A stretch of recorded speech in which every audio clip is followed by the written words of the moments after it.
তানভীর আর চোখে তাকিয়ে বলল, বল। খেয়েছো কিছু? না। খেতে দেই? না, খেতে নেই। তানভীর যথারীতি ওপরে চলে গেছে। বন্যা ভ্রুকুচকে ভারী কণ্ঠে বলল, তোরা এসব কিভাবে সহ্য করিস? কি সব? এত অনিয়ম। মেঘ স্বাভাবিক স্বরে বলল। আসলে এখন তুই আছিস যে, তাই লজ্জা পেয়েছি। বন্যা দৃঢ় কণ্ঠে শুধালো। তোর ভাই লজ্জাও পায়? মেঘ কপালে কয়েক স্তর ভাঁজ ফেলে গম্ভীর কণ্ঠে বলল। তোর কি আমার ভাইকে ছেঁচড়া মনে হয়? বন্যা রাশভারী কণ্ঠে বলল। আমার ভুল হয়ে গেছে। তোর ভাইকে নিয়ে কথা বলে বড্ড অন্যায় করে ফেলেছি, আমায় মাফ করে দে। মেঘ মুচকি হেসে বলল। করতে পারি, তবে একটা শর্তে। কি শর্ত? তুই আমার এটুকু বলেই মেঘ থেমে গেছে। ঢোক গিলে উষ্ণ স্বরে বলল, কিছু না। বন্যা আরো কিছুক্ষণ গল্প করে বেরিয়ে গেছে। মেঘ ওপরে যেতেই তানভীর ধীর কণ্ঠে জিজ্ঞেস করলো, বন্যা কোথায়? চলে গেছে। তানভীর আস্তে করে বলল। আমায় ডাকতে পারতি, এগিয়ে দিয়ে আসতাম। মেঘ মৃদু স্বরে বলল। আমি বন্যাকে বলেছিলাম, কিন্তু ও বারণ করলো। হাও। মেঘ চলে যাওয়ার জন্য পা বাড়িয়ে আবারও থমকে দাঁড়ালো। বন্যার সামনে মেঘ কিছু না বললেও বন্যাকে ভাবি বানানোর সুপ্ত ইচ্ছে এখনো মেঘের মনে বর্তমান। তানভীরের অভিব্যক্তি বোঝার জন্য মেঘ ধীর কণ্ঠে বলল। ভাইয়া জানো, বন্যার মনটা আজ ভীষণ খারাপ। তানভীর ভ্রু কুঁচকে জিজ্ঞেস করলো। কেন? মেঘ জোরে নিঃশ্বাস ছেড়ে বুকে সাহস নিয়ে বলল। বন্যাকে একটা ছেলে খুব কষ্ট দিয়েছে। তানভীরের সহসা কপাল গুটিয়ে সূক্ষ্ম নেত্রে তাকিয়ে প্রশ্ন করল। ছেলের নাম কি? করে কি? নাম ঠিকানা জানি না। বন্যার মামাতো ভাই। ওদের মধ্যে বিয়ের কথা হয়েছিল, তারপর জানতে পারছে ছেলেটা ভালো না, তাই বিয়ে ভেঙে দিয়েছে। তানভীর গুরুগম্ভীর কণ্ঠে জিজ্ঞেস করে। কবে ভাঙছে? মেঘ আনমনে বলল। 3 বছর আগে। তানভীর বিরক্তি ভরা কণ্ঠে বলল। 4 বছর আগের ঘটনা আজ মন খারাপ করার কি আছে? অতীত নিয়ে পড়ে থাকলে জীবন এগোবে কি করে? মেঘ মাথা নিচু করে বিড়বিড় করে বলল। আমাকে আজই শেয়ার করেছে। তানভীর স্বাভাবিক কণ্ঠে বলল। 4 বছর যেহেতু তোকে শেয়ার করেনি, তাহলে তোরও বুঝতে হবে সেই বিষয়টা ভুলে যেতে চাচ্ছে। তাই এটা নিয়ে কথা বলিস না। অতীত সবার জীবনেই থাকে, আমার জীবনও আছে। তাই বলে কি আমি এখনো সেসব নিয়ে বসে আছে? মেঘ হুট করে জিজ্ঞেস করল। ভাইয়া, তুমি কি এখন কাউকে পছন্দ করো? তানভীর চাপা স্বরে বলল। সময় হলে তোকে জানাবো। মেঘ নিঃশব্দে হেসে করিডোরে হাঁটছে আর মনে মনে ভাবছে। তুমি কিংবা বন্যা দুজনেই আমার খুব প্রিয়, আর আমি কাউকে ঠকাবো না। তোমার অতীত যেমন বন্যাকে ঠকিয়েছে, তেমন বন্যার অতীতও তোমাকে জানালাম। এখন তোমাদের মন পরীক্ষার পালা। তোমাদের মনে অনুভূতি জাগলেই এক করে দিব দুজনকে। কিন্তু কিভাবে করব? আমার আবির ভাই কই? মেঘের শান্ত মন আবারও অশান্ত হয়ে উঠেছে। অস্পষ্ট অভিমান বুকের ভেতরে বাসা বাঁধতে শুরু করেছে। সকাল থেকে শুরু করে রাতে ঘুমানোর আগ পর্যন্ত অসংখ্যবার আবিরের নাম্বারে কল দেয়। রাতের বেলা মেঘ মিমের রুমে গেল। মিম তখন পড়ছিল। মেঘ বিছানায় হেলান দিয়ে বসে জিজ্ঞেস করলো। আচ্ছা মিম, বন্যাকে তোর কেমন লাগে? বন্যাকে, আপুকে আমার অনেক ভালো লাগে। এটা নতুন করে বলার কি আছে? মেঘ ধীর কণ্ঠে জবাব দিল। এভাবে না, অন্যভাবে। মিম ভ্রু কুঁচকে প্রশ্ন করলো। অন্যভাবে আবার কিভাবে? আমাদের ভাবি হিসেবে কেমন লাগবে? মিম আঁতকে উঠে বলল। আবির ভাইয়ার। মেঘ মিমের মাথায় গাঁটটা মেরে রাগান্বিত কণ্ঠে বলল। আবির ভাই আমার। মিম মাথায় ঘষতে ঘষতে বলল। তানভীর ভাইয়া? হ্যাঁ। মিম মাথা চুলকে আনমনে ভাবছে। মেঘ ফোঁস করে উঠে বলল। এত কি গবেষণা করছিস? মিম চিন্তিত কণ্ঠে বলল। বন্যা আপুকে কি ভাইয়া পছন্দ করবে? মেঘ মৃদু স্বরে বলল। জানি না রে, তবে আমার মনে হচ্ছে কিছু একটা হতেও পারে। মিম উত্তেজিত কণ্ঠে বলল। হলে খুব ভালো হবে আপু। বন্যা আপুকে আমার খুব ভালো লাগে। কত সুন্দর করে কথা বলে, আমাদের সাথে মিশে। তাছাড়া ভাইয়ার পাশে দুজনকে মানাবেও ভালো। আবির বাসায় নেই 1 সপ্তাহ হতে চলল। বাড়ির পরিবেশ থমথমে। কেউ কারোর সাথে তেমন কথা বলে না।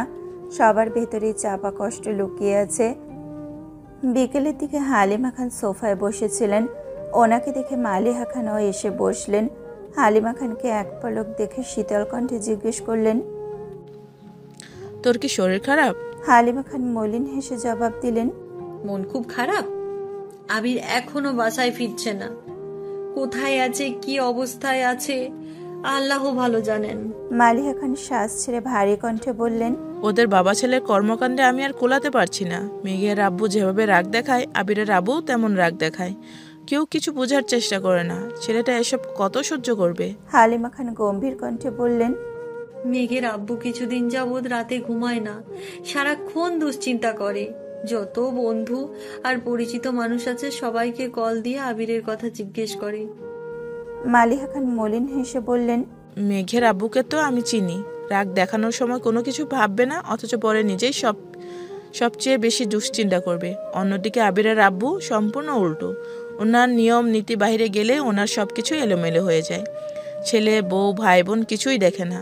সেদিন মেঘের আব্বু চিল্লাচিল্লি করার পরও আবির বেশ শান্ত ছিল, কিন্তু হুট করে ওর আব্বু যখন শুরু করলো তখন আর সহ্য করতে পারলো না। হালিমা খান অনেকটা সময় নিশ্চুপ থেকে মালিহা খানের দিকে এক পলক তাকিয়ে নীরবতা ভেঙে বললেন, আপা একটা কথা বলি? মালিহা খান ভ্রু কুঁচকে বললেন, কথার মধ্যে মাপামাপি কবে থেকে শুরু করলি? বল, কি বলবি? হালিমা খান কিছু বলতে চেয়েও থেমে গেলেন। সহসা মৃদু হেসে বললেন, না থাক, কিছু না। কি বলতে চাইছিলি বল? বাসায় নিয়ম নীতি ভুলে অলীক কল্পনায় ডুবেছিলাম। যা কখনো সম্ভব না তা নিয়ে ভেবেছিলাম। ঢোক গিলে শান্ত স্বরে আবারও বললেন, রাতে কি রান্না করব? এর মধ্যে আলী আহমেদ খান আর মোজাম্মেল খান বাসায় ফিরেছেন। মালিহা খান বর্ষা থেকে উঠতে উঠতে আচমকা মেঘ হুড়মুড় করে সিঁড়ি দিয়ে নামছে। চোখ মুখ লাল টকটকে হয়ে আছে। পেছন থেকে তানভীর ডাকছে, বনু শোন, কি হচ্ছে বল আমায়। মেঘের হাতে তানভীরের ফোন। মেঘ নামতে নামতে আলী আহমেদ খান ও মোজাম্মেল খান মেঘের সামনে হাজির। মোজাম্মেল খান গম্ভীর কণ্ঠে জিজ্ঞেস করলেন। তানভীর বলতে বলতে নামছে, কি কল দিছিল বলবি তো? আব্বুকে দেখে তানভীরের গতি কমে গেছে। সদ্য শাওয়ার নিয়ে বেরিয়েছে। তানভীরের পরনে লুঙ্গি আর গলায় একটা গামছা ঝুলানো, সম্পূর্ণ শরীর ভেজা। আব্বু আর বড় আব্বুকে দেখে তানভীর গামছা দিয়ে মাথা মুছতে শুরু করেছে। একটু আগে মেঘ আবিরের খোঁজ নিতে তানভীরের রুমে গিয়েছিল। তানভীর ওয়াশরুমে থাকায় কিছু জিজ্ঞেস করতে পারেনি। হঠাৎ তানভীরের কল বাজতে শুরু করে। মেঘ উচ্চস্বরে ডাকে, ভাইয়া আমার ফোনে কল আসতেছে। দেখ কে কল দিয়েছে। মেঘ ফোনের স্ক্রিনে তাকায়। অপরিচিত নাম্বার দেখে তেমন পাত্তা দেয়নি। একবার রিং বন্ধ হয়ে গেছে। মেঘ দরজা পর্যন্ত যেতেই আবারও কল বাজছে। ওয়াশরুম থেকে তানভীর বলছে, রিসিভ করে বলবি আমি ব্যস্ত। মেঘ যথারীতি কল রিসিভ করে বলতে নিল। ভাইয়া এটুকু বলতেই ওপাশ থেকে সুপরিচিত কণ্ঠস্বর ভেসে আসলো, তানভীর, আমি আবির। মেঘ আর আবির দুজনে একসঙ্গে কথা বললে অকস্মাৎ দুজনই থেমে গেছে। মেঘ উত্তপ্ত কণ্ঠে ডেকে উঠল, আবির ভাই। ততক্ষণে আবির কল কেটে দিয়েছে। এমন সময় তানভীরও ওয়াশরুম থেকে বের হয়েছে। মেঘের হাতের কম্পন দেখে ধীর কণ্ঠে শুধালো। কে কল দিছিল? মেঘ উত্তর না দিয়ে রুম থেকে দৌড়ে বেরিয়ে আসছে। মেঘের চোখ মুখ দেখে আলী আহমেদ খান প্রশ্ন করলেন, কিছু হয়েছে? মেঘ অতর্কিতে ভেজা কণ্ঠে বলে উঠল, এইমাত্র ভাইয়ার ফোনে আবির ভাই কল দিয়েছিল, আমার কণ্ঠ শুনে কল কেটে দিয়েছে। তানভীর ভারী কণ্ঠে শুধালো, কি ভাই কল দিয়েছিল? আলী আহমেদ খান সহ সবাই তানভীরের দিকে সন্দেহের দৃষ্টিতে তাকিয়ে আছে। তানভীর সবাইকে এক পলক দেখে সহসা বলল, আমার সাথে ভাইয়ের সত্যিই যোগাযোগ নেই, আমি জানি না কিছু। তানভীর নেমে এসে মেঘের হাত থেকে ফোন নিয়ে নাম্বারটা চেক করতে লাগলো। মেঘ দুই সিঁড়ি উঠে তানভীরের ফোনের দিকে তাকিয়ে আছে। তানভীর কল ডিটেলস বের করে মেঘকে উদ্দেশ্য করে বলল, দেখ তো আমার সাথে কথা হয়েছে কিনা। তাছাড়া আমার সাথে যদি ভাইয়ের যোগাযোগ থাকতোই তাহলে আমি এত গোজাগোজি কেন করতাম? আলী আহমেদ খান ভারী কণ্ঠে বললেন, তোমার সাথে আবিরের যোগাযোগ আছে কি নেই সেটা আমার জানার প্রয়োজন নেই। তুমি এই মুহূর্তে আমাদের সামনে আবিরকে কল দিবা। তানভীরের হাত কাঁপছে। ভয়ে ভয়ে ডায়াল করলো সেই নাম্বারে। মোজাম্মেল খানের কথা মতো কল লাউড স্পিকারে দিয়েছে। প্রথমবার কল রিসিভ হয়নি। দ্বিতীয়বার কল রিসিভ করে আবির গুরুবার কণ্ঠে বলল, কিছু বলবি? আবিরের কণ্ঠস্বর শুনেই মেঘের বুক কাঁপছে। দু চোখ ছলছল করছে। আব্বু, বড় আব্বু, আম্মুরা সামনে দাঁড়ানো, তাই বারবার ঢোক গিলে মেঘ নিজেকে শান্ত রাখার চেষ্টা করছে। তানভীর সহসা বলল, ভাইয়া কোথায় তুমি? তানভীরের কণ্ঠ শুনে আবির কিছুটা থতমত খেল। কয়েক মুহূর্ত পর দৃঢ় কণ্ঠে উত্তর দিল। আছি। আলী আহমেদ খান অত্যন্ত গুরুতর কণ্ঠে বলে উঠলেন, ওকে বলে দাও যেখানে আছে আজকের মধ্যে বাসায় ফিরতে। প্রজেক্টের দায়িত্ব যেমন নিয়েছে সেই দায়িত্ব সঠিকভাবে পালনও তাকেই করতে হবে। রাগ জেদ দেখিয়ে আমার কোম্পানির ক্ষতি করবে তা আমি কখনোই বরদাস্ত করব না। তানভীর শক্ত কণ্ঠে বলল। শুনেছো? হ্যাঁ। মোজাম্মেল খান এবার রাশভারী কণ্ঠে বললেন, শুধু শুনলেই হবে না, যেখানেই আছো রাত 10টার মধ্যে বাসায় আসবা। আচ্ছা। আলী আহমেদ খান ও মোজাম্মেল খান নিজেদের রুমে চলে গেছেন। মালিহা খান আর হালিমা খান তানভীরের ফোন নিয়ে হাহাকার শুরু করে দিয়েছেন। মেঘ সিঁড়ির সাথে ঠ্যাস দিয়ে নিস্তব্ধ হয়ে দাঁড়িয়ে আছে। আবিরের সাথে কথা শেষ করেই মালিহা খান নিজের রুমে গেলেন। আলী আহমেদ খান বিছানায় হেলান দিয়ে বসে আছেন। মালিহা খান কপট রাগ দেখিয়ে বললেন, ছেলেটা রাগ করে বাসা থেকে চলে গেছে, 1 সপ্তাহ ধরে বাসায় ফিরছে না, তার সাথে আপনার এই ব্যবহারটা না করলে হতো না? আলী আহমেদ খান রাশভারী কণ্ঠে বললেন, শোনো, সে কোম্পানির দায়িত্বে আছে মানে এই নয় যে আমি আমার নিয়ম নীতি থেকে সরে যাব। তোমার ছেলে অফিসে মেইল করেছে, কিন্তু সে হয়তো জানে না আমার অফিসে মেইলের মাধ্যমে নেওয়া ছুটির পরিমাণ মাত্র 3 দিন। এর বেশি ছুটি লাগলে সশরীরে উপস্থিত থেকে আবেদন করে তারপর নিতে হয়। কিন্তু তোমার ছেলে সেই কাজ করেনি। তারপরও আমি আরও 3 দিন ছাড় দিলাম। কিন্তু সে নিজে দায়িত্ব নিয়ে যে প্রজেক্টগুলো শুরু করেছে সেগুলোর কি হবে? প্রজেক্ট নেওয়ার সময় যেমন ড্রাগ জেদের কথা মনে ছিল না, প্রজেক্ট শেষ করার ক্ষেত্রে আমিও এখন তার রাগ জেদকে প্রাধান্য দিতে পারবো না। সারা জীবন শুধু ব্যবসার নিয়ম নীতিই করলেন, কখনো ছেলেটার সাথে একা বসে 5 মিনিট কথা বলেছেন? ছেলেটা কি চায় না চায় জানতে চেয়েছেন? আলী আহমেদ খান ভ্রুকুচকে শীতল চোখে তাকিয়ে ঈষৎ হেসে বললেন। মালিহা খান ঠান্ডা কণ্ঠে বললেন, না। তাহলে বুঝো কেমন ছেলে তোমার। মালিহা খান হালকা রাগী স্বরে বললেন, আপনার জন্যই তো এমন হয়েছে। আলী আহমেদ খান সশব্দে হেসে বললেন, মন মতো কিছু হলেই আমার দোষ নাকি? মালিহা খান রেগে মেগে রুম থেকে বেরিয়ে গেছেন। খানবাড়ির মানুষদের মন বোঝা দুষ্কর, এই ভালো এই খারাপ। মালিহা খান আবিরের পছন্দ মতো খাবার রান্না করতে ব্যস্ত। মেঘ সোফায় বসে আছে, সামনে টিভি চলছে, তবে মেঘের নজর মেন গেটে। অনেকক্ষণ পর আবির বাসায় আসছে। আবিরকে দেখে মেঘ টিভি বন্ধ করে উঠে দাঁড়িয়েছে। মালিহা খান রান্নাঘর থেকে বেরিয়ে আসছেন। আবির আম্মুর সাথে কথা বলার ফাঁকে মেঘকেও এক পলক দেখে নিল। মেঘও নিরেট দৃষ্টিতে আবিরকে পরখ করছে। এই 1 সপ্তাহেই আবিরের মুখটা শুকিয়ে গেছে, চোখগুলো ফোলা ফোলা। আবির বেশি কথা না বলেই ফ্রেশ হতে ওপরে চলে গেছে।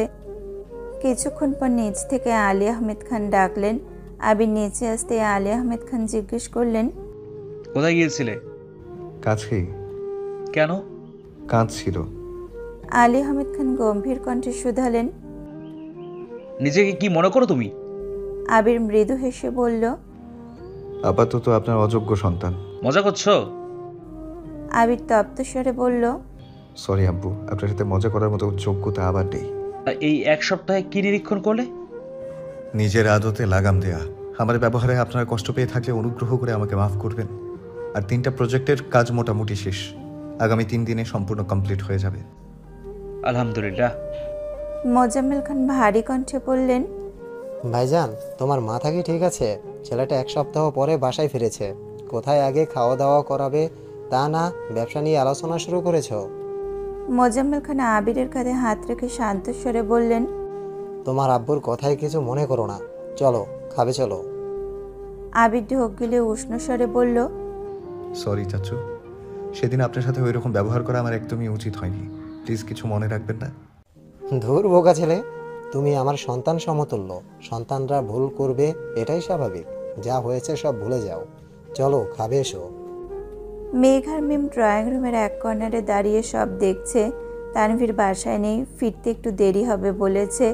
ইকবাল খান 2 দিন হলো সিলেট গেছেন। আদিও ঘুমিয়ে পড়েছে। খাবার টেবিলে এখন আলী আহমেদ খান, মোজাম্মেল খান, আবির, মিম আর মেঘ। মেঘ আবিরের বিপরীতে বসায় স্বাভাবিকভাবে বারবার আবিরের দিকে তাকাচ্ছে, কিন্তু আবির প্রতিবার নিজের নজর সরিয়ে নিচ্ছে। আবিরের কর্মকাণ্ডে মেঘ একদিকে যেমন বিরক্ত হয়ে যাচ্ছে, অন্যদিকে আব্বুর আচরণে বেশ অবাকও হচ্ছে।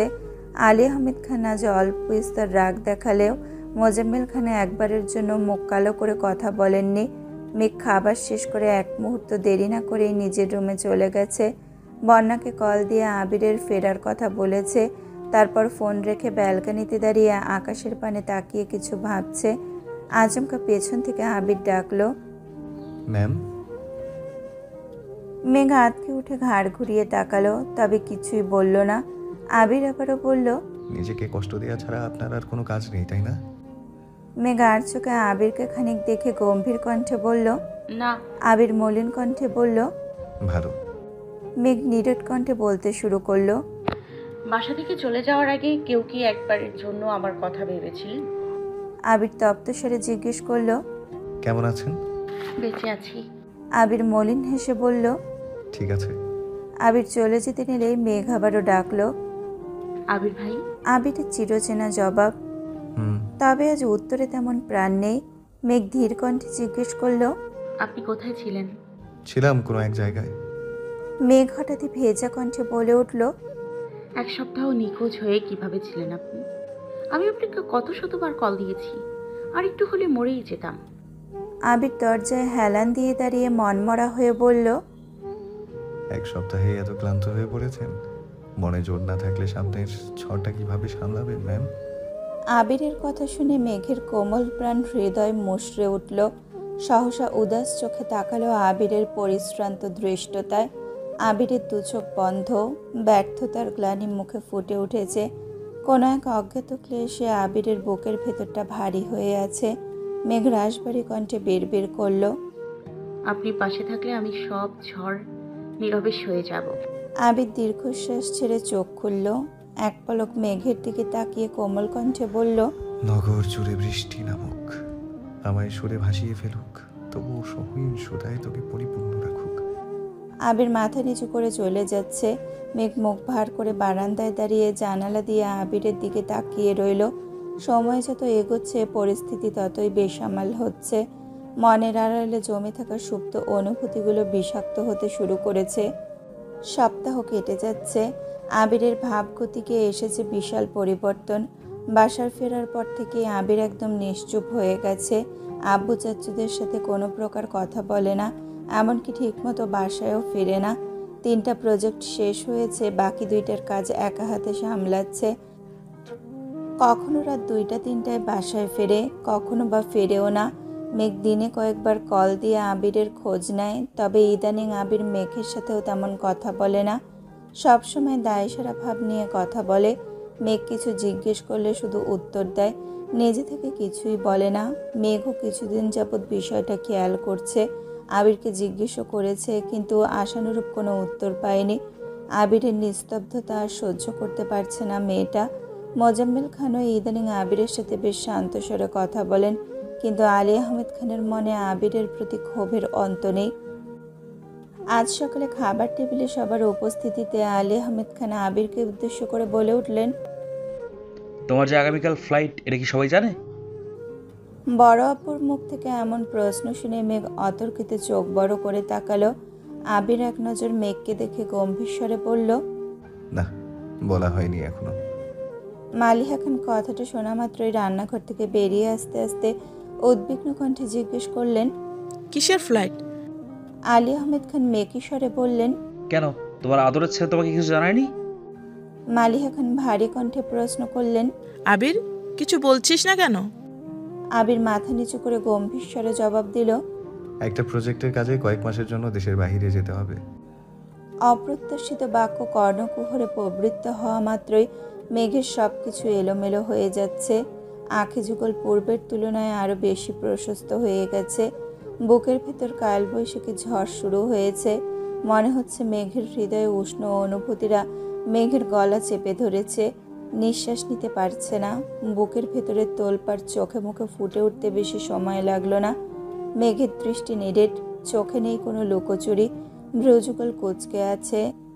দৃষ্টি জুড়ে আহাজারি, দু চোখ ছলছল করছে। মালিহা খান আর্তনাদ করে উঠলেন। পড়াশোনার নাম করে 7টা বছর দূরে ছিলি, কিচ্ছু বলিনি আমি।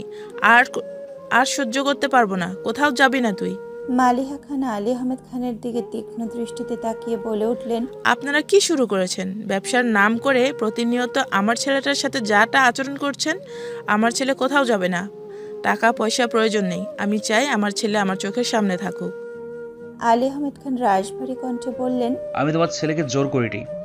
তোমার ছেলে নিজে বুঝে শুনেই প্রজেক্ট নিয়েছে। তাছাড়া এই সিদ্ধান্ত আরও 4-5 মাস আগেই নেওয়া হয়েছে। তোমার ছেলে বাসায় কাউকে বলতে বারণ করেছিল তাই বলিনি। আগামীকাল ফ্লাইট, এজন্য বাধ্য হয়ে বলতে হচ্ছে। মালিহা খান রাগান্বিত কণ্ঠে বলে উঠলেন, তোর আব্বু কি বলছে আবির? আবির মায়ের হাতে হাত রেখে শীতল কণ্ঠে বলল, মাত্র কয়েক মাসের ব্যাপার আম্মু, এবার তোমার অপেক্ষা দীর্ঘ হবে না, কথা দিচ্ছি। আবিরের ভেজা কণ্ঠের কথা শুনে মালিহা খান নিজেকে সামলে নিতে পারলেন না। কান্নারত কণ্ঠে বললেন, তোদের যা ইচ্ছে কর, আমি আর কিছুই বলবো না। মালিহা খান নিজের রুমে চলে গেছেন। হালিমা খান আর আকলিমা খানও সেই দিকেই ছুটলেন। সবাই ঘাড় ঘুরিয়ে মালিহা খানের রুমের দিকে তাকিয়ে আছে, অথচ মেঘের নজর আবিরের অভিমুখে। আশেপাশের ভ্যাবসা গরমে মেঘের শরীর ঘেমে যাচ্ছে, তবুও ভাতের প্লেটে হাত রেখে নিস্তব্ধ হয়ে চেয়ে আছে। আবির মেঘকে দেখে সেকেন্ডের মধ্যে চোখ নামিয়ে নিয়েছে। গত 1 সপ্তাহ যাবৎ আবির মেঘের চোখে চোখ রাখে না। সামনাসামনি দেখা হলেও মাথা নিচু করে পাশ কাটিয়ে চলে যায়। তাছাড়া যথাসম্ভব বাসা থেকে দূরেই থেকেছে। আজও আবির সেই চোখে তাকাতে পারছে না। ওই 2 চোখে তাকালেই আবির বিধ্বস্ত হয়ে যাবে। যখন থেকে প্রজেক্ট বিষয়ে কথা হয়েছে তখন থেকে আবির মেঘকে অল্প বিস্তর বোঝাতে শুরু করেছে। সরাসরি না বললেও কৌশলে অনেকবারই বুঝিয়েছে। যেই মিনহাজের প্রতি আবিরের একরাশ আক্রোশ ছিল, যারা মেঘের আশেপাশে ভিড়লেও আবিরের মেজাজ গরম হয়ে যেত, সেই মিনহাজের সাথে জোরপূর্বক মেঘের সম্পর্ক ঠিক করার চেষ্টা করেছে, যাতে আবিরের অবর্তমানে নিজেকে নিঃসঙ্গ মনে না হয়। মেঘকে সর্বক্ষণ সহিষ্ণু আর ধৈর্যের কথাই বলে এসেছে। আলী আহমেদ খান হঠাৎ ভনিতা না করে জিজ্ঞেস করেন, আবির, তুমি কি কোনো বিষয়ে কিছু বলতে চাও? আবির শটান দাঁড়িয়ে চোয়াল শক্ত করে জবাব দিল, না, আমার কিছুই বলার নেই। আবির বেসিন থেকে হাত ধুয়ে সরাসরি আম্মুর রুমে চলে গেছে। একে একে সবাই খাওয়া শেষ করে উঠে যাচ্ছে, অথচ মেঘ তখনও থম মেরে বসে আছে। মেঘের নীরবতায় চারপাশ স্তব্ধ হয়ে আছে। তানভীর এক পলক মেঘকে দেখে কিছু না বলেই উঠে গেছে। মিম 2-3 বার মেঘকে ডেকেছে, কিন্তু মেঘ পাথরের মতো শক্ত হয়ে আছে। এতক্ষণ যাবৎ বুকের ভেতরে যে তোলপাড় চলছিল, এখন তার ছিটে ফোটাও বাহিরে প্রকাশ পাচ্ছে না। ছলছল করা 2 চোখের পানি শুকিয়ে গেছে। গলায় আটকে যাওয়া নিঃশ্বাসটা দীর্ঘশ্বাস হয়ে বেরিয়ে গেছে। আবির, আলী আহমেদ খানরা সবাই অফিসের উদ্দেশ্যে বেরিয়ে গেছে। মেঘ নিজের রুমের দরজা বন্ধ করে সেই যে দেওয়াল ঘেঁষে ব্যালকনিতে বসেছিল, সারাদিনে 1 ইঞ্চিও নড়েনি। সূর্যের প্রখর উত্তাপ নীরবে সহ্য করে নিয়েছে আর মনে মনে আবিরের কথা ভাবছে। আবির বলেছিল কাউকে অনেক বেশি সহিষ্ণু হতে হবে। মেঘ সেই দিনই কোনো এক ঝড়ের আশঙ্কা করেছিল, তবে সেই ঝড়টা যে তাকে প্রস্তরে পরিণত করে ফেলবে সেটা বুঝতে পারেনি। মেঘের ফোনে একের পর এক কল বাজছে। মিম কিছুক্ষণ পর পর দরজায় এসে ডাকছে, কিন্তু মেঘ ব্যালকনি থেকে একবারের জন্য উঠছে না। সরাসরি রোদের প্রখরতা কখনোই সহ্য করতে পারে না মেয়েটা। অল্পেতেই মাথা ব্যথা শুরু হয়ে যায়, অথচ আজ দিব্যি ঘন্টার পর ঘন্টা বসে আছে। মাথা ব্যথা অনুভব করার মতো শক্তি পর্যন্ত অবশিষ্ট নেই। রুমে এসে ফোন হাতে নিতেই দেখলো আবিরের নাম্বার থেকে অনেকগুলো কল আসছে। অন্য সময় আবিরের নাম্বার থেকে একটা কল আসলে আনন্দে মেঘের মন নেচে উঠত, অথচ আজ এতগুলো কল আসার পরও চোখে কোনো উজ্জ্বলতা নেই, শুকনো ঠোঁটে হাসির রেশ মাত্র নেই। কান্নায় মেঘের বুক ভেঙে আসছে, তবুও কাঁদতে পারছে না। এমন সময় আবির আবারও কল দিয়েছে। মেঘ কাঁপা কাঁপা হাতে রিসিভ করে কানে ধরতেই ওপাশ থেকে আবিরের হুঙ্কার আসলো, তুই কি আমাকে বাঁচতে দিবি না? আবিরের এমন হুঙ্কারে মেঘ অপ্রস্তুত হয়ে গেছে। দীর্ঘ সময় নিশ্চুপ থাকায় মেঘের গলা দিয়ে কোনো আওয়াজ বের হচ্ছে না। আবির গম্ভীর কণ্ঠে আবারও বলল, আমি মারা গেলে শান্তি পাবি?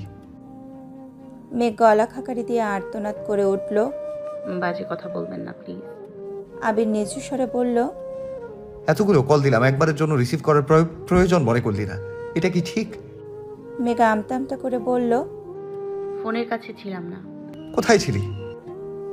আবির নিশ্চুপ। আবির কিছুক্ষণ নীরব থেকে আবারও প্রশ্ন করলো, দুপুরে খেয়েছিস? না। আবির শক্ত কণ্ঠে বলল, তোকে 1 ঘন্টা সময় দিচ্ছি, এর মধ্যে যাবতীয় কাজ শেষ করে একেবারে রেডি হয়ে বাসা থেকে বের হবি। আবার যেন অপেক্ষা করতে না হয়। মেঘ ভনিতা ছাড়াই বলল। আমি বের হব না। আবির খানিকটা রাগী স্বরে বলে উঠল, আমি সিদ্ধান্ত চাইনি মেঘ, তোকে 1 ঘন্টার মধ্যে আমার সামনে দেখতে চেয়েছি। মেঘ আর কিছুই বলতে পারল না।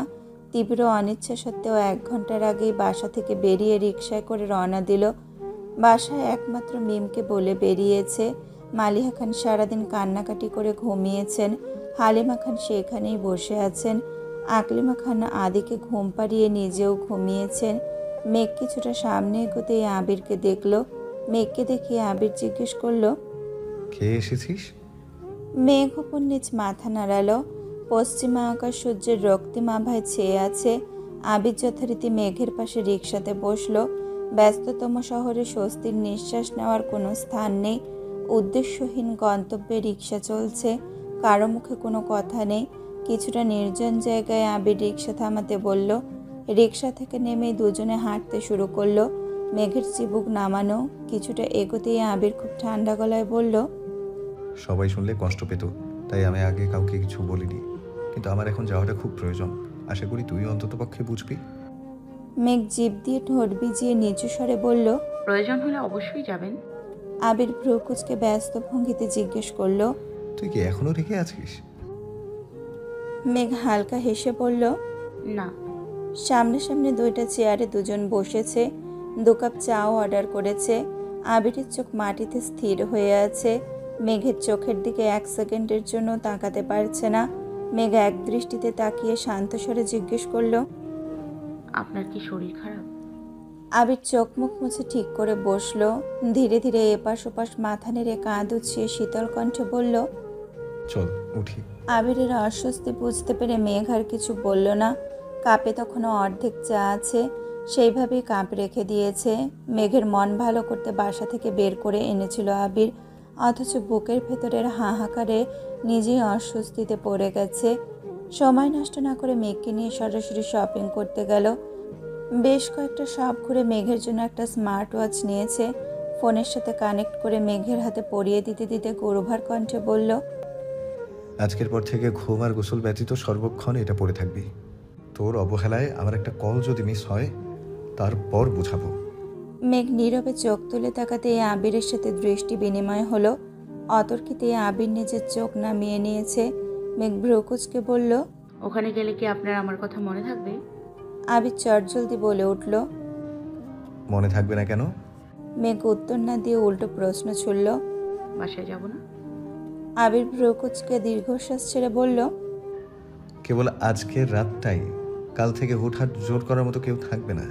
তুই তোর মতো থাকতে পারবি। মেঘ চোখ গোল গোল করে তাকালো। ততক্ষণে আবির সামনে চলে গেছে। মেঘও পিছু পিছু হাঁটতে শুরু করলো। টুকিটাকি কেনাকাটা শেষে বেরিয়েছে। আজ কারো মুখেই তেমন কোনো কথা নেই। অনেকটা সামনে এগোতেই দেখলো মেলা চলছে। সন্ধ্যার পরপর রাস্তায় বেশ ভিড় জমেছে। আবির মেঘের ডান হাতটা শক্ত করে ধরে রেখেছে। মেঘ উদাস ভঙ্গিতে আশেপাশের মানুষজন দেখছে। কত কত কাপল ম্যাচিং শাড়ি পাঞ্জাবি পরে ঘুরছে, একসঙ্গে বসে খাচ্ছে। এসব দেখে মেঘের বুক খুঁড়ে দীর্ঘ নিঃশ্বাস বেরিয়ে আসলো। আচমকা তাকালো হাতের দিকে। নিজের অজান্তেই মুচকি হেসে বলল, নিয়তির নির্দয়তার নিমিত্তে এই মানুষটা আমার হয়েও আমার নয়। মেঘের আনমনে আশেপাশে তাকানো দেখে আবির স্বাভাবিক কণ্ঠে বলল, মেলায় যাবি? মেঘ ডানে বামে মাথা নেড়ে সঙ্গে সঙ্গে মুখেও বলল, যাব না। আবির মৃদু হেসে সামনে থেকে 2টা টিকিট কেটে মেঘকে নিয়ে ভেতরে ঢুকলো। মানুষের ভিড়ে পা ফেলার জায়গা নেই। আবির অতি সন্তর্পণে মেঘকে নিয়ে ভেতরে ঢুকলো। বাসায় এত কাঁচের চুড়ি থাকা সত্ত্বেও মেঘ একটা দোকানে দাঁড়িয়ে নতুন ডিজাইনের কাঁচের চুড়ি দেখছে। মেঘের চুড়ির প্রতি কৌতূহল দেখে আবির খুব যত্ন সহকারে চুড়ির ভেতর 3 আঙুল ঢুকিয়ে ঢুকিয়ে পরীক্ষা করে সুন্দর ডিজাইনের 3 সেট চুড়ি মেঘের দিকে এগিয়ে দিয়ে বলল, এগুলো দেখ। মেঘের হাতে অলরেডি সেম ডিজাইনের 1 সেট চুড়ি। আবির সেটা হাতে নিয়ে পরীক্ষা করে বলল, এগুলো তোর হাতে বড় হবে, ওইগুলো পর। মেঘ অবিশ্বাস্য দৃষ্টিতে তাকিয়ে তপ্ত স্বরে বলল, কে বলেছে বড় হবে? এগুলো ঠিকঠাক মতো লাগবে। আবির মলিন হেসে বলল। ওয়েট। আবির 2 সেট চুড়ি খুলে আলতোভাবে মেঘের 2 হাতে পরিয়ে দিচ্ছে। বড় চুড়িগুলো ডান হাতে পরিয়েছে। মেঘ অপলক দৃষ্টিতে নিজের হাতের দিকে তাকিয়ে আছে। আবির চুড়ি আগে গিফট করলেও এই প্রথমবার নিজের হাতে পরিয়ে দিচ্ছে। চুড়ি পরানো শেষে মেঘ 2 হাত নাড়িয়ে দেখতে লাগলো। আবিরের দেওয়া চুড়ির সেট খুব সুন্দর মতো লেগেছে। অন্যটা একটু বড় হয় মনে হচ্ছে খুলে পড়ে যাবে। মেঘ আশ্চর্য নয়নে তাকিয়ে প্রশ্ন করলো, আমার হাতে ওই চুড়িটাই লাগবে, এটা আপনি কিভাবে বুঝলেন? আবির 2 চোখ ছোট করে হাসলো। কিছু বলতে গিয়েও থেমে গেল। আশেপাশে তাকিয়ে মেকি স্বরে বলল, থাক, এখানে কিছু না বলি। আবিরের মুখে দুষ্টু হাসি দেখেই মেঘ ভ্রু কুঁচকালো। সঙ্গে সঙ্গে তাকালো দোকানের ছেলেটার দিকে। ছেলেটাও কেমন করে হাসছে। বিরক্তিতে মেঘ বলল, চলুন এখান থেকে। আর কিছু নিবি না? এই দোকান থেকে নিব না। ছেলেটা সঙ্গে সঙ্গে মন খারাপ করে বলল, সরি ভাবি, আমি আর আসবো না। আপনার যা পছন্দ হয় নিন। অপরিচিত এক ছেলের মুখে ভাবি ডাক শুনে মেঘ অপ্রত্যাশিতভাবে তাকালো। পরপর চোখ তুলে তাকালো আবিরের মুখের পানে। আবিরের ঠোঁটে তখনও হাসি লেগেই আছে। মেঘ এক মুহূর্তের জন্য আবিরের যাওয়ার ঘটনা বেমালুম ভুলে গেল। আবিরের হাস্যোজ্জ্বল মুখের পানে তাকিয়ে নিজেও হাসলো। তারপর আদুরে ভঙ্গিতে শুধালো, আর কি নিব? আবির অষ্টযুগল আরো প্রশস্ত করে বলল, হায় রে মেয়ে মানুষ, 1 সেকেন্ডেই সব ক্রোধ গায়েব। মেঘ ফোঁস করে শ্বাস ছেড়ে গম্ভীর কণ্ঠে বলল, ঠিক আছে, চলে যাচ্ছি। আবির সঙ্গে সঙ্গে মেঘের বাহু চেপে ধরে মোলায়েম কণ্ঠে বলল, এই না, তোর যা ভালো লাগে সব নিতে পারিস। আবিরের হাতে থাকা মেঘের বাহু 2 আঙুলে পরক করে মেঘের হাতটা ওপরে তুলে মেঘকে দেখিয়ে আবির অকস্মাৎ শক্ত কণ্ঠে বলল, এখন যেমন দেখে যাচ্ছি ফিরে এসে যেন তেমনই পাই। 1 ইঞ্চি এদিক সেদিক হলে সোজা বুড়িগঙ্গায় ফেলে দিয়ে আসবো। মেঘ ওষ্ঠ উল্টে বিড়বিড় করে বলল, কেন? আবির নিরেট কণ্ঠে বলল, আমার বাড়িতে কোনো কঙ্কালের জায়গা হবে না। মেঘ মুখ ফুলিয়ে আবিরের দিকে চেয়ে আছে। আবির দোকান থেকে 2টা টিকলি হাতে নিয়ে খুব মনোযোগ দিয়ে পরীক্ষা করে একটা মেঘের কপালে ধরে মৃদু হেসে বলল, এটা একদম ঠিকঠাক। বেশ কয়েকটা আংটিও দেখে নিল। মেঘের আঙুলে পরিয়ে পরিয়ে দেখছে। মেঘ বিস্ময়কর দৃষ্টিতে আবিরের কর্মকাণ্ড দেখছে। আবির খুব যত্ন নিয়ে প্রতিটা জিনিস পর্যবেক্ষণ করছে। একটা মেয়ের জীবনে এর থেকে বেশি চাওয়ার বোধহয় আর কিছুই হতে পারে না। স্বর্ণ কিংবা হীরার চেয়েও অধিক মূল্যবান প্রিয় মানুষের থেকে প্রাপ্ত সময়, তার মনোযোগ আর ভালোবাসা। মেলা থেকে কেনা প্রতিটা জিনিসের মূল্য অতি নগণ্য, অথচ মেঘের কাছে সেইগুলোই খুব মূল্যবান। মেঘের জন্য কেনাকাটা শেষ করে মিম আর আদির জন্য মেলা থেকে কিছু কিছু জিনিস নিয়েছে। মেলা থেকে বেরিয়ে 2 জন আবারও হাঁটতে শুরু করলো। এর মধ্যে তানভীরকে কল দিয়ে একটা রেস্টুরেন্টে আসতে বলেছে। ভিড় ঠেলে আবির মেঘের হাত ধরে হাঁটছে। আবির অবশ্য রিক্সা নিতে চেয়েছিল, কিন্তু মেঘের আবিরের সঙ্গে হাঁটতে খুব ইচ্ছে করছিল, তাই রিক্সায় ওঠেনি। এই যে আবির মেঘের হাতটা শক্ত করে ধরে আছে, এতেই মেঘের বিষাদে ঢাকা মন ভালো হয়ে গেছে। কিন্তু রিক্সায় উঠলে আবারও সেই কোমল মনে বিষাদ ভরে যাবে, তাই সে কোনোভাবেই রিক্সায় উঠবে না। আবির আর মেঘ একটা রেস্টুরেন্টে ঢুকলো। মেঘকে একটা টেবিল দেখিয়ে আবির স্বাভাবিক ভঙ্গিতে বলল, তুই একটু বস, আমি ফ্রেশ হয়ে আসছি। আবির চলে যেতেই 3টা মেয়ে মেঘের সামনে হাজির হলো। মেয়েগুলো দেখতে মাশাআল্লাহ বেশ সুন্দরী, আবার সাজুগুজুও করেছে, তবে বয়সে মেঘের থেকে অনেক বড় হবে। মেঘ ভ্রু কুঁচকে তাকিয়ে আছে। 3টা মেয়ের মধ্যে একজন বলে উঠল, তোমার পাশের ছেলেটা আবির ছিল না? মেঘ সন্দেহের দৃষ্টিতে তাকিয়ে নিরেট কণ্ঠে বলল, হ্যাঁ, কেন? আরেকটা মেয়ে আহ্লাদি কণ্ঠে জিজ্ঞেস করলো, তুমি বুঝি আবিরের গার্লফ্রেন্ড? মেঘ ঢোক গিলল। আবিরের প্রতি মেঘের তীব্র প্রেমানুভূতি, সেই সাথে আবিরের যত্নে 2 জনের সুপ্ত প্রেমের সম্পর্ক অস্বীকার করার উপায় নেই। আবির মুখ ফুটে এখনো কিছু না বললেও মেঘ মেয়েগুলোর সামনে শান্ত স্বরে বলল, জি। মেয়েগুলো একজন আরেকজনকে ধাক্কা দিয়ে বলল, বলেছিলাম না গার্লফ্রেন্ড, দেখলি তো? মেঘ উদ্বিগ্ন কণ্ঠে প্রশ্ন করল, আপনারা কারা আর আবির ভাইকে কিভাবে চেনেন? একটা মেয়ে কপাল গুটিয়ে বলল, আবিরকে ভাই ডাকছো কেন? বয়ফ্রেন্ডকে কি কেউ ভাই ডাকে? মেঘ চিবুক নামিয়ে মৃদুস্বরে বলল, উনি আমার চাচাতো ভাই। কিন্তু আপনারা কারা? এবার মেয়েগুলোর ধাক্কাধাক্কি বেড়ে গেছে। তাদের মধ্যে একজন মিষ্টি করে হেসে বলল, ও আচ্ছা, তুমি তবে সে যার জন্য আবির কলেজে কোনো দিন কোনো মেয়ের দিকে তাকিয়েও দেখেনি। বাড়িতে পড়ি থাকলে কি বাহিরে পেতেনি দেখার তো প্রশ্নই আসে না। মেঘ অবাক চোখে তাকিয়ে আছে। আর একটা মেয়ে বলে উঠল, আমরা তোমার বয়ফ্রেন্ডের সাথে একই কলেজে পড়তাম। আজ এত বছর পর হঠাৎ মেলার মধ্যে আবিরকে দেখলাম, তার পাশে তুমি ছিলে। আবিরের যত্ন দেখেই সন্দেহ করেছিলাম তুমি নিশ্চয়ই আবিরের প্রেমিকা হবে, তাই শিওর হতে তোমাদের ফলো করে এখান পর্যন্ত এসেছি। বাই দ্য ওয়ে, তুমি খুব লাকি যে আবিরের মতো একজন মানুষ পেয়েছো। আর একটা মেয়ে চাপা স্বরে বলল, যত্নে রেখো আমার অতীতের ক্রাশকে। মেঘ মোলায়েম কণ্ঠে বলল, জি ইনশাল্লাহ, আপনারা দোয়া করবেন। ফি আমানিল্লাহ, এখন আসি। মেঘ উদ্বিগ্ন কণ্ঠে বলল, চলে যাবেন কেন? উনি এক্ষুনি চলে আসবে। বসুন, আপনারা আমাদের সাথে ডিনার করুন। মেয়েগুলো উদাস ভঙ্গিতে বলল, আবির যদি এসে আমাদের এখানে দেখে নিশ্চিত ভাবতে পারে তোমার কাছে উল্টোপাল্টা কথা লাগাচ্ছি। থাক, তোমরা আনন্দ করো, আসি।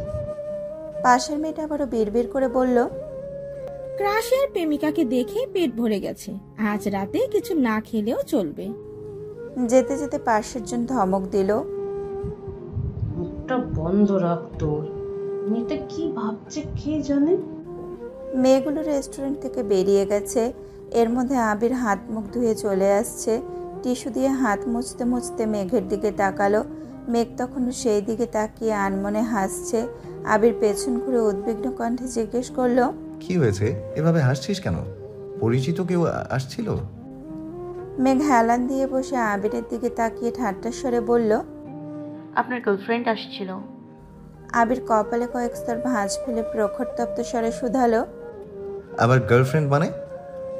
মেঘ হেসে আবারও বলল, আহারে, মেয়েটা আপনাকে কত ভালো। বলতেই আবিরের চোখে চোখ পড়ল। আবির অগ্নির দৃষ্টিতে তাকিয়ে শানিত কণ্ঠে বলল, আজে বাজে কথা একদম বলবি না। এমন সময় তানভীর এসে রাগান্বিত কণ্ঠে বলল, সমস্যা কি তোমার? আমার বুড়োটাকে বকাতে ছাড়া কোনো কাজ নেই? আবির মুখে পূর্বের মতো গাম্ভীর্যতা রেখে আবারও বলল, আমাকে বলছিস কেন? তোর বোনকে জিজ্ঞেস কর। তানভীর স্বাভাবিক কণ্ঠে জিজ্ঞেস করল, কি হয়েছে বনু? মেঘ সাফাই দেওয়ার স্বরে বলল, এক মেয়ে বলছে আবির ভাই নাকি তার ক্রাশ ছিল, তাই আমি মজা করছিলাম। তানভীর সন্দেহের দৃষ্টিতে তাকিয়ে জিজ্ঞেস করল, কোনটা আসছিল? মেঘ চোখ বড় করে বিস্ময় সমেত তাকিয়ে বলল, কোনটা মানে? কয়জনের ক্রাশ উনি? আবির অকস্মাৎ টেবিলের নিচে তানভীরের পায়ে পা চেপে ধরে অগ্নিদৃষ্টিতে তাকালো। তানভীর মজার ছলে বলল, আসলে ভাইয়াকে তো অনেক মেয়ে পছন্দ করে, কিন্তু ভাইয়া কাউকে পাত্তা দেয় না। মেঘ মুচকি হেসে বলল, হ্যাঁ জানি। আবির আর তানভীর দুজনে মেঘের দিকে সূক্ষ্ম নেত্রে তাকিয়ে আছে। কোন মেয়ে আসছিল, কি বলেছে, এইসব ভেবেই দুই ভাই আঁতকে উঠছে। তানভীরের সাথে ইদানিং সম্পর্ক ভালো হওয়ায় মেঘ অনেক কথাই তানভীরের সামনে বলে দেয়, কিন্তু তাই বলে এই না যে প্রেমিকের এক্স ফ্যানের কথাও অতর্কিতে ভাইয়ের সামনে বলতে থাকবে। তিনজন একসাথে খাওয়া দাওয়া করে বেরিয়েছে। আবির তানভীরকে উদ্দেশ্য করে বলল, তুই ওকে নিয়ে বাসায় যা।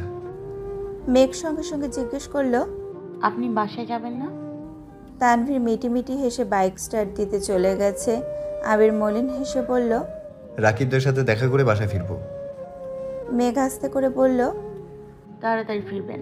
মেঘ বাসার মেইন গেট পার হতেই সবাই এক দৃষ্টিতে মেঘের দিকে তাকালো।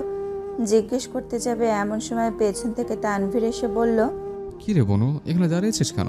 তুই না মিমার আদির জন্য জিনিস কিনলি, ওদের দে। মেঘ সঙ্গে সঙ্গে আদিকে নিয়ে মিমের রুমে চলে গেছে। আলী আহমেদ খান ভারী কণ্ঠে জিজ্ঞেস করলো, কোথায় গিয়েছিলে? তানভীর তড়িৎ বেগে জবাব দিল, মেলা হইতেছে, তাই বনুকে নিয়ে মেলায় গিয়েছিলাম। মোজাম্মেল খান গম্ভীর কণ্ঠে বললেন, তোমরা দুই ভাই বোন একসঙ্গে বের হতে না বারণ করেছিলাম?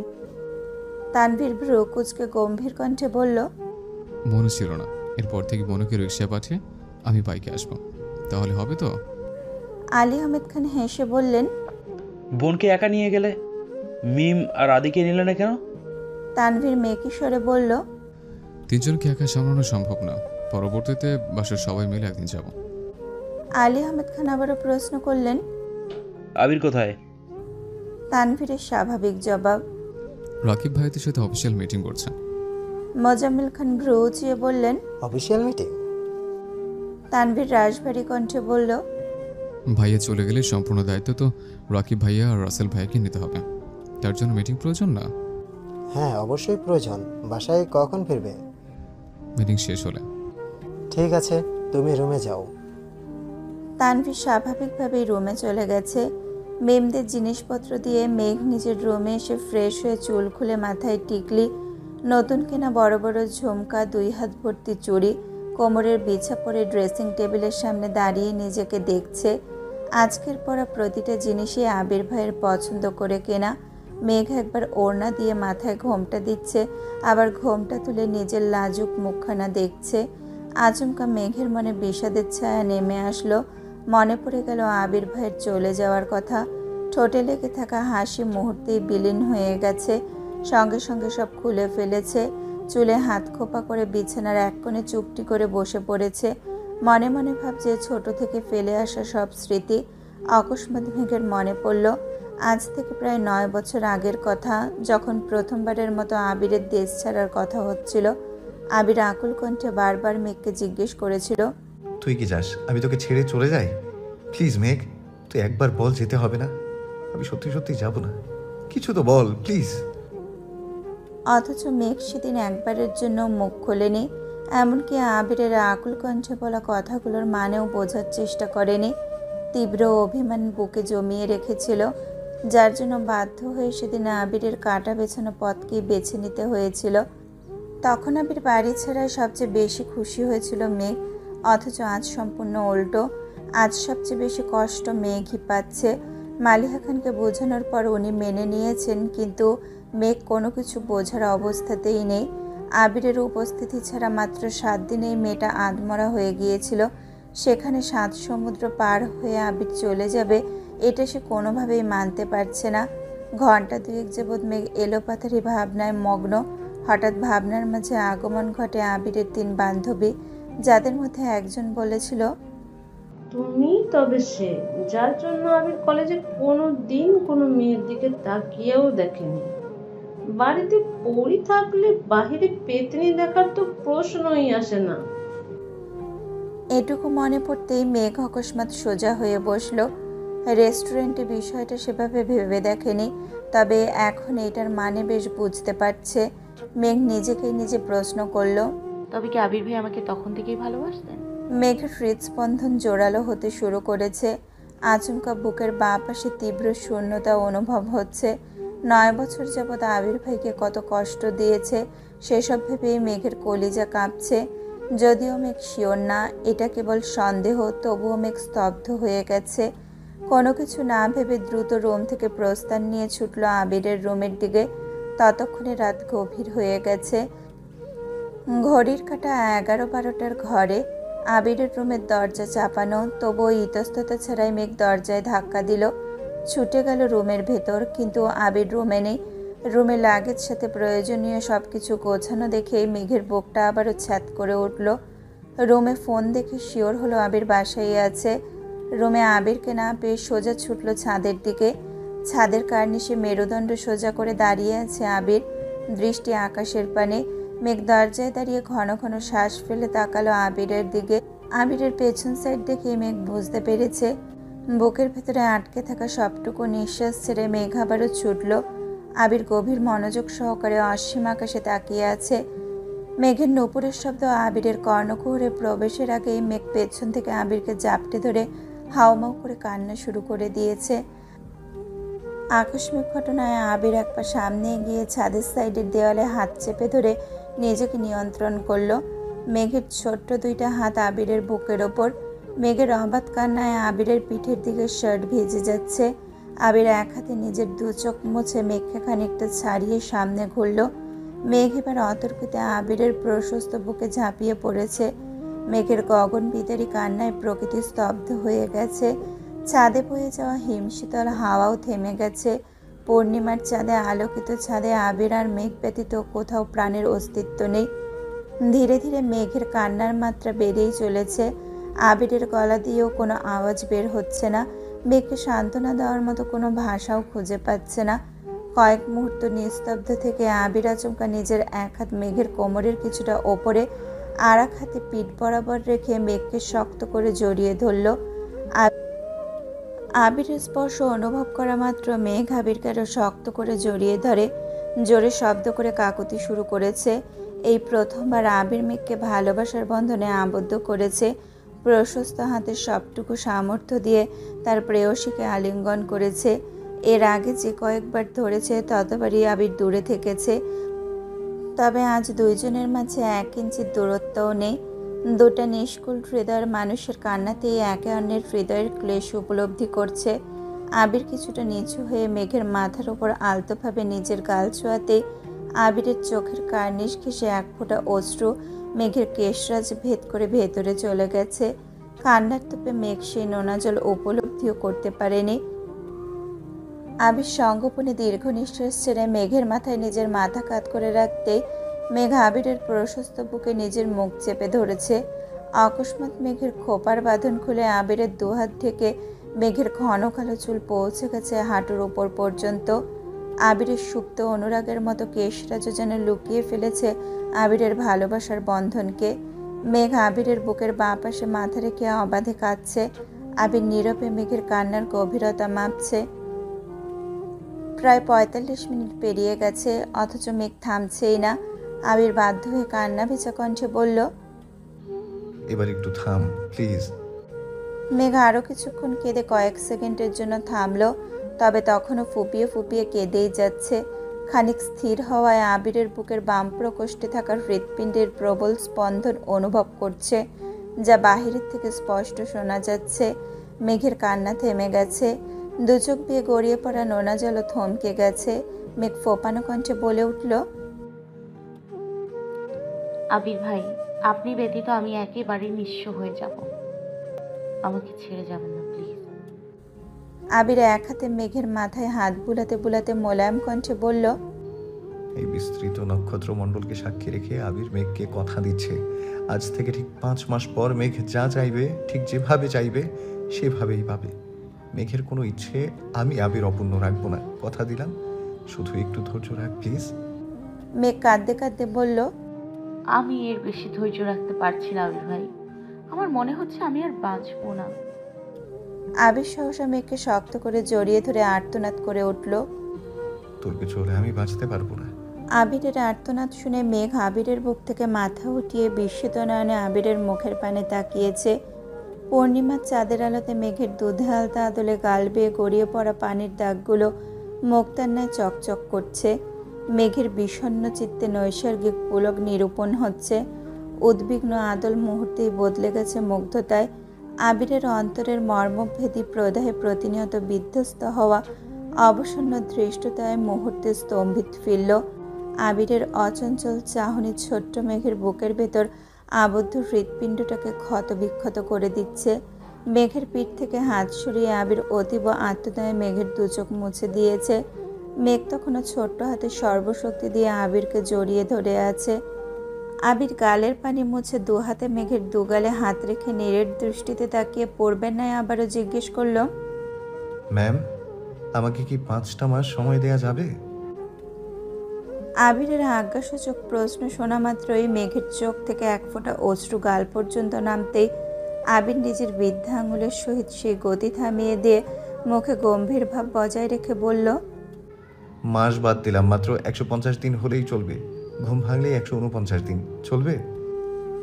মেঘের মুগ্ধ চাহনিতে আবারও বিষাদ নেমেছে। বুকের ভেতর তীব্র অভিমান জমেছে। অভিমানী মুখখানা দেখে আবিরের বুকের যন্ত্রণা তীব্র হতে শুরু করেছে। গত দিনগুলোতে মেয়েটাকে অবহেলা করে নিজেকে যতটা শক্ত রাখার চেষ্টা করেছিল, সেই সব কিছু মুহূর্তেই পরিবর্তন হয়ে গেছে।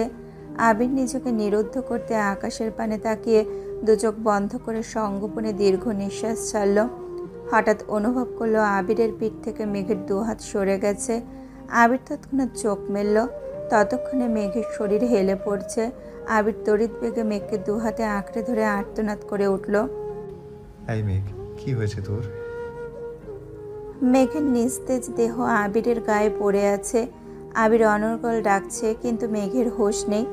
মেঘকে কোলে নিয়ে সোফায় হেলান দিয়ে বসিয়ে দ্রুত পানি এনে মেঘের চোখে মুখে ছিটিয়ে দিচ্ছে আর অবিরত ডেকে যাচ্ছে।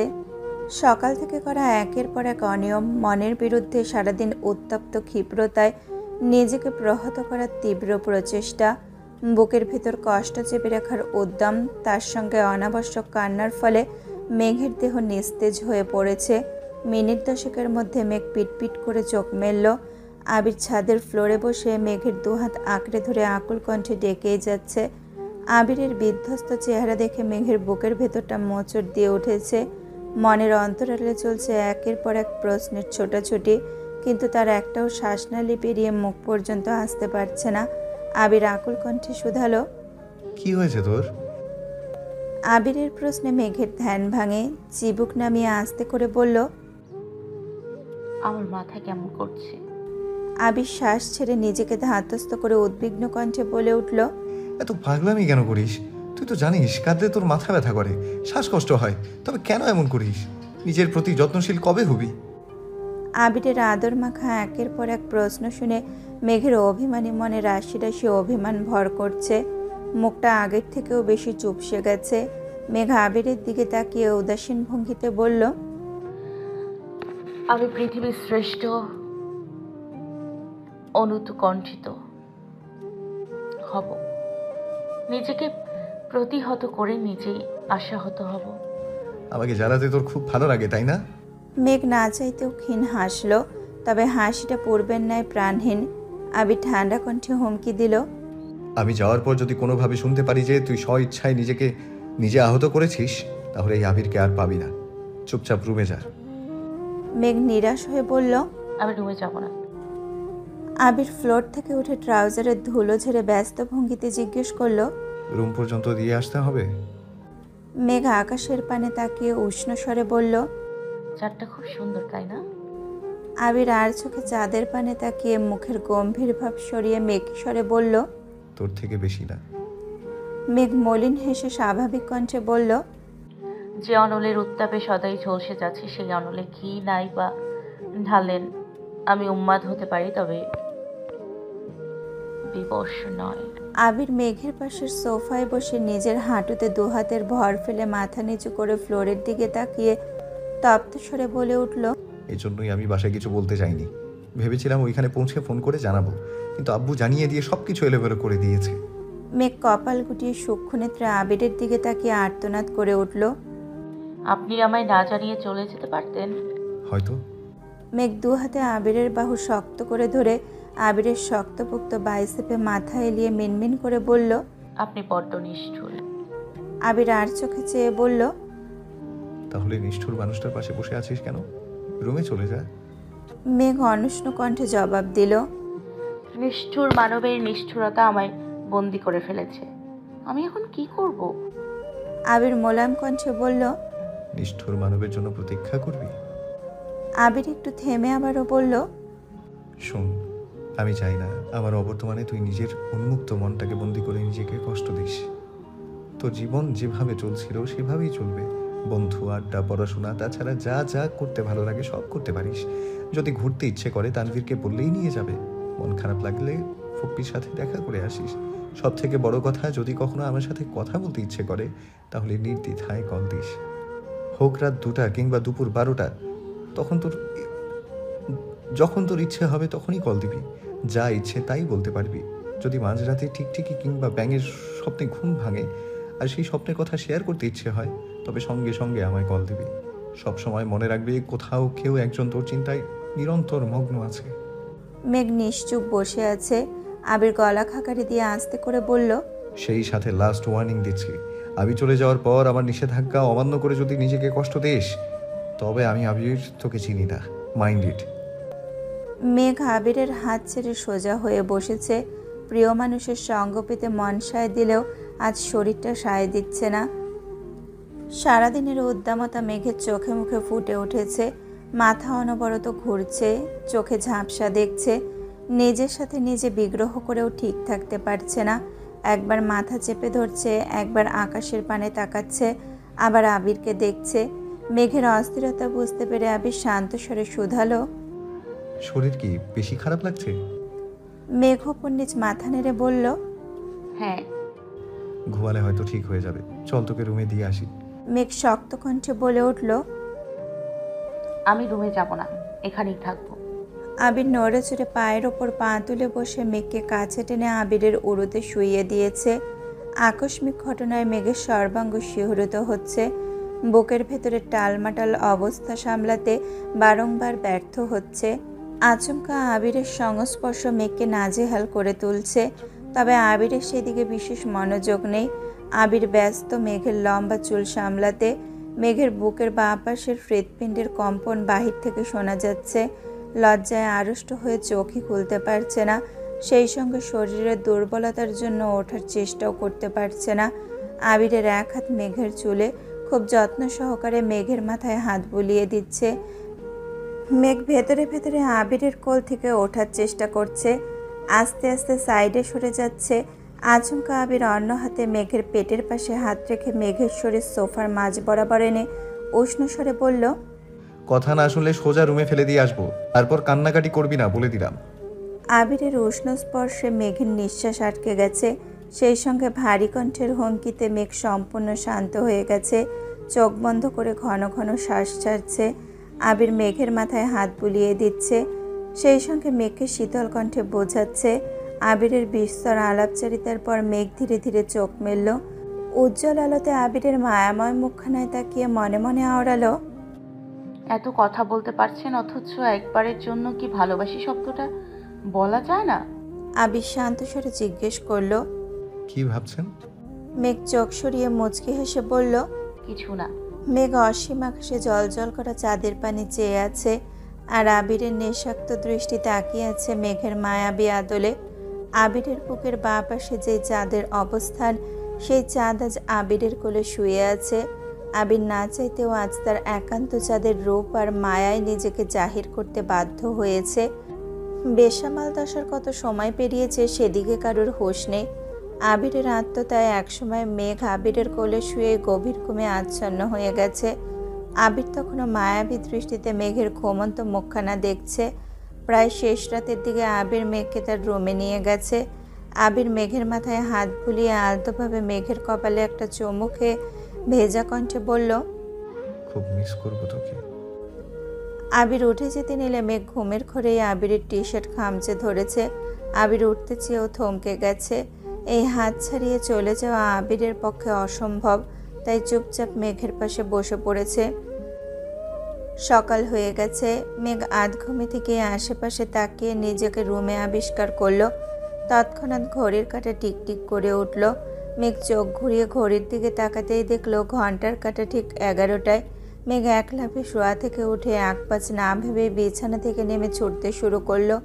মাথা ঘুরছে, চোখ অন্ধকার হয়ে আসছে, তবুও মেঘ থামছে না। রুম থেকে বেরিয়ে ব্যালকনি পেরিয়ে আবিরের রুমের সামনে এসে থমকে দাঁড়ালো। রুমের দরজা আটকানো। দরজার বাইরে জলজল করছে একটা সিলভার রঙের তালা। মেঘ দীর্ঘ নিঃশ্বাস ছেড়ে বুকে হাত রেখে এক পা করে পেছোতে শুরু করলো। দু চোখ ছলছল করছে। সদ্য ঘুম ভাঙায় ঠিকমতো তাকাতে পারছে না। আচমকা আবারও ছুটতে শুরু করেছে। পাবে না জেনেও তানভীর, মিম সহ নিজের প্রতিটা রুমে আবিরকে খুঁজছে। এমনকি বাড়ির মেন গেট পর্যন্ত ছুটে গেছে। বাসায় তেমন কোনো মানুষই নেই। মিমাদি স্কুলে, তানভীর নিজের কাজে ব্যস্ত, মোজাম্মেল খানরা অফিসে, হালিমা খান আর মালিহা খান ডাক্তারের কাছে গেছেন, আকলিমা খান নিজের রুমে ঘুমাচ্ছেন। মেঘ মেন গেট থেকে এক দৌড়ে ছাদে গিয়ে সোফার কাছে গিয়ে বসলো। গত রাতে যে সোফায় আবিরের কোলে মাথা রেখে শুয়েছিল, সেই সোফার সামনে ফ্লোরে বসে হাউমাউ করে কান্না শুরু করেছে। সূর্যের প্রখর আলো মাথার উপর চলে এসেছে। গতকালের রেস্টটাই ঠিকমতো কাটেনি, তার মধ্যে আজও তাই করছে। মেঘকে থামানোর জন্য আবির, তানভীর, মিম কেউই আজ উপস্থিত নেই। মেঘ চিৎকার করে কাঁদছে, কাঁদতে কাঁদতে বারবার দম আটকে যাচ্ছে, তবুও থামছে না। রোদের তাপে সারা শরীর ঘেমে একাকার অবস্থা, তার উপর চুল ছড়িয়ে বসে আছে। ঘন্টা দুয়েক পর মেঘ আবারও দৌড়ে রুমে গেছে। রুমে ঢুকতে চোখ পড়ে টেবিলের ওপর একটা চিরকুটে ছোট করে লেখা, ভোরের স্বপ্নের মতোই সত্যি হয়ে ফিরবো কোনো এক অবসন্ন অপরাহ্নে। অপেক্ষায় থেকো মাই ডিয়ার স্প্যারো।